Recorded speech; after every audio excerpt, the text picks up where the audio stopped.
আলহামদুলিল্লাহ, আল্লাহ পাক রব্বুল আলমিনের দরবার লাখ কোটি শুকরিয়া যাপন করতেছি।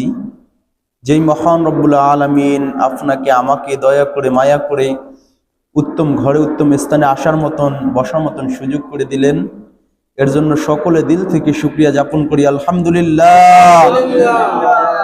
গেছে জুমা থেকে আল্লাহ পাক রব্বুল আলমিন এই জুমা পর্যন্ত আমাদেরকে সুস্থতার সহিত রাখলেন, এর জন্য আরেকবার দিল থেকে শুকরিয়া যাপন করি আলহামদুলিল্লাহ। প্রত্যেকটা মানুষ মরণশীল, মানুষ দুনিয়া থেকে চলে যাইতেছে। অনেক মানুষ অসুস্থ হয়ে ঘরের মধ্যে বিছানার মধ্যে কাতরাইতেছে, কেউ বা হসপিটালের বেডিংয়ে শুয়ে শুয়ে কাতরাইতেছে, কেউ বা প্যারালাইসের রোগী হয়ে বসে রয়েছে। কিন্তু আল্লাহ পাক রব্বুল আলামিন ওই সমস্ত লোকের মধ্য থেকে আমাদেরকে দয়া করেছে, মায়া করেছে, করুণা করেছে, রহমত করেছে, বরকত করেছে। এই কারণে আমাদেরকে এখনো সুস্থতা রেখেছেন, এর জন্য আরেকবার দিল থেকে শুকরিয়া যাপন করি আলহামদুলিল্লাহ। আজকের জুমার আলোচনা হচ্ছে মেরাজ সম্পর্কে। তো মেরাজ সম্পর্কে ঘটনা, অনেক ঘটনা আছে এবং অনেক ঘটনার মধ্যে ইখতিলাফও আছে।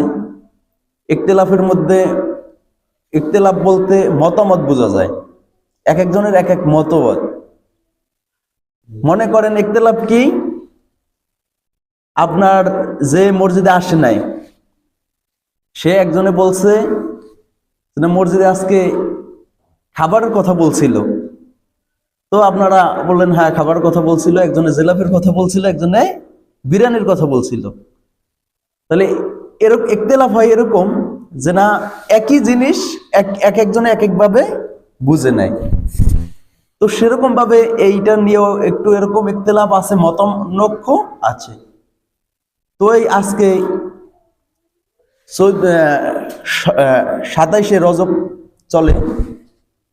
এই 27শে রজবের রাত্রই মূলত আরবি মাস মাগরিবের পরে পরিবর্তন হয়। অন্য মাস যেরকম 12টার পর পরিবর্তন হয়, এটা আরবি মাস মাগরিবের পর পরিবর্তন হয়। তো আজকে 26, 27 আজকে সন্ধ্যার সময় 27 হবে। তো এই রাত্রের মধ্যেই আল্লাহর নবী সাল্লাল্লাহু আলাইহি সাল্লাম উম্মে হানির ঘরে ছিলেন।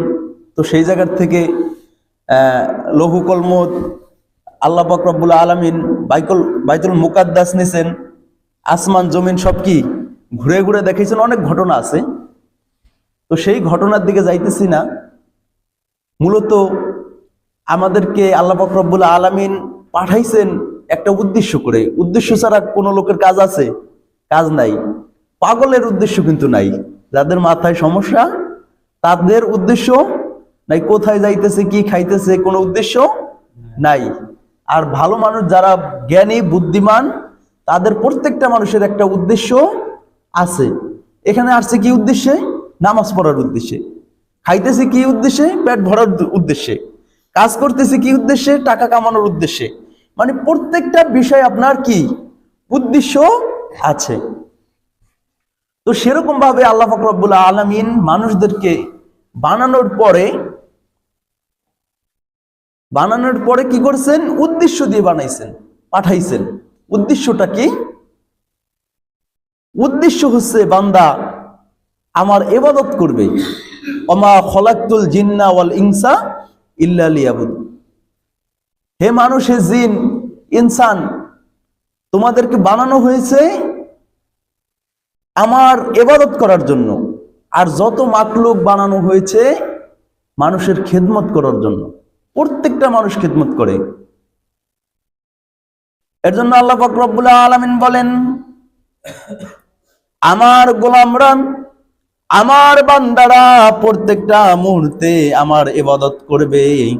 খাওয়ার মধ্যে খাবে তাও আমার ইবাদত, ঘুমাবে তাও আমার ইবাদত, চলবে তাও ইবাদত, স্ত্রী পরিবার পরিজনকে খাওয়াবে পড়াবে, সেইটাও আমি আল্লাহ ফরজ করে দিয়েছি।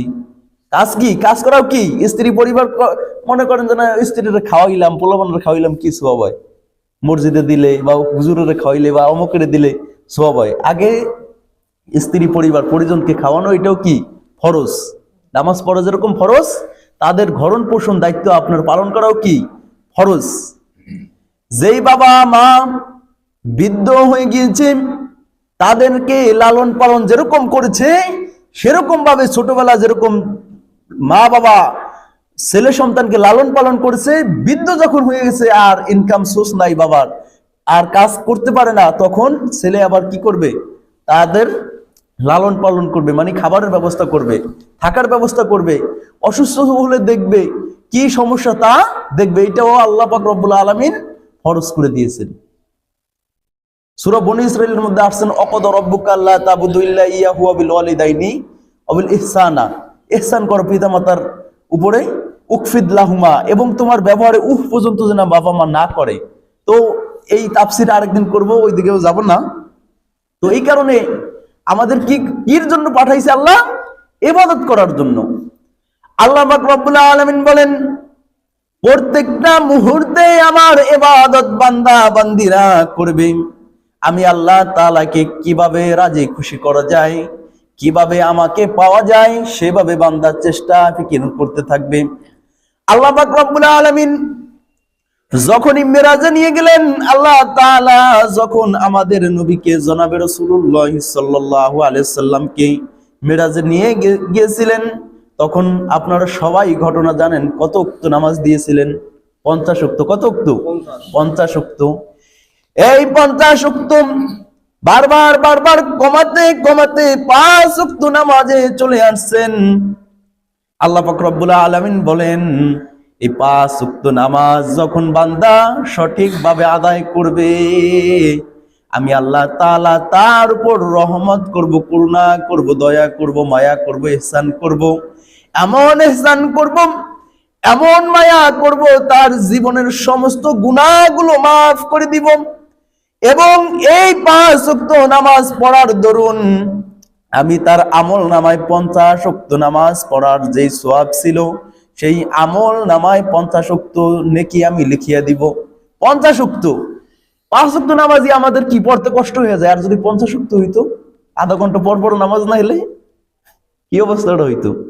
5 ওয়াক্ত নামাজ পড়তে কি কষ্ট হয়ে যাইতেছে, 5 ওয়াক্ত নামাজই আমরা পড়তে পারতেছি না। আল্লাহর হাবিব জনাবে রাসূলুল্লাহ সাল্লাল্লাহু আলাইহি সাল্লাম বলেন, এই 5 ওয়াক্ত নামাজ তোমরা এমন ভাবে আদায় করো যেভাবে আমাকে দেখেছো, আমার সাহাবায়ে কেরাম কে দেখেছো। আল্লাহর নবী সাল্লাল্লাহু আলাইহি সাল্লাম নামাজে এমন ভাবে দাঁড়াইতেন, মা আয়েশা রাদিয়াল্লাহু তাআলা আনহা মাঝে মধ্যে মনে করতেন নবী মনে হয় আর দুনিয়ার মধ্যে বেঁচে নাই। মাঝে মধ্যে একটু সিমটি দিয়ে দেখতেন নবী, আবার কি পাওটা একটু লাড়া দিতেন, তখন বুঝতেন জীবিত আছে। এই নামাজ কখন পড়তেন? এশার পর দাঁড়াইতেন, নফল নামাজে। আল্লাহ নবীর কোনো গুনাহ নাই, তারপর কি নামাজ পড়তেন। এমন নামাজ পড়তেন, সারা রাত্র দাঁড়িয়ে থাকতে থাকতে পাগুলো ফুলে যেত, পানি চলে আসতো পায়ের মধ্যে। আল্লাহর নবী সাল্লাল্লাহু আলাইহি সাল্লামকে মা আয়েশা রাদিয়াল্লাহু তাআলা আনহা জিজ্ঞেস করলেন, ওগো আল্লাহর নবী, আপনার তো জীবনের আগেরও গুনাহ নাই, পরেরও গুনাহ নাই, তারপর কেন আপনি এই সারা রাত্র ধরে নামাজ পড়েন, পাও ফুলে ফেলান? আল্লাহর নবী বললেন, আয়েশা, তুমি কি চাও না আমি আমার রবের সাথে, আমি আমার বন্ধুর সাথে, আমি আমার আল্লাহর সাথে কথা বলি? তুমি কি চাও না? ইয়া রাসূলুল্লাহ, চাই। তাহলে আমাকে বাধা দিও না, নামাজ পড়তে দাও। কেমন নামাজ পড়ছেন আবু বকর, ওমর, ওসমান, আলী, 10 জন সাহাবায়ে কিরামের মধ্যে ওমর রাদিয়াল্লাহু তাআলা আনহু জান্নাতের সার্টিফিকেট পেয়েছেন। আল্লাহর নবীর কাছে আয়েশা বলতেছেন, ইয়া রাসূলুল্লাহ, ইয়া হাবিবাল্লাহ, আমি তো এই যে না জান্নাতের সার্টিফিকেট পাইছি, তো এখন কি আর নামাজ পড়া লাগবে নাকি? এখন যদি আমি নামাজ না পড়ি? আল্লাহর নবী বললেন, সমস্যা নাই। মজা করে কি বললেন? সমস্যা নাই। তারপরে ওমর সারা রাত্র নামাজ পড়ে কাটায় দিছেন। জানেন আপনারা ওমরের ঘটনা, সে দিনের বেলা কিছু সময় রেস্ট করতো, রাত্রের বেলা ঘুরে ঘুরে, সে যখন শাসক ছিলেন, প্রেসিডেন্ট ছিলেন, তখন ঘুরে ঘুরে মানুষকে দেখতেন, খোঁজ খবর নিতেন এবং রাত্রে নামাজে দাঁড়ায় যেতেন।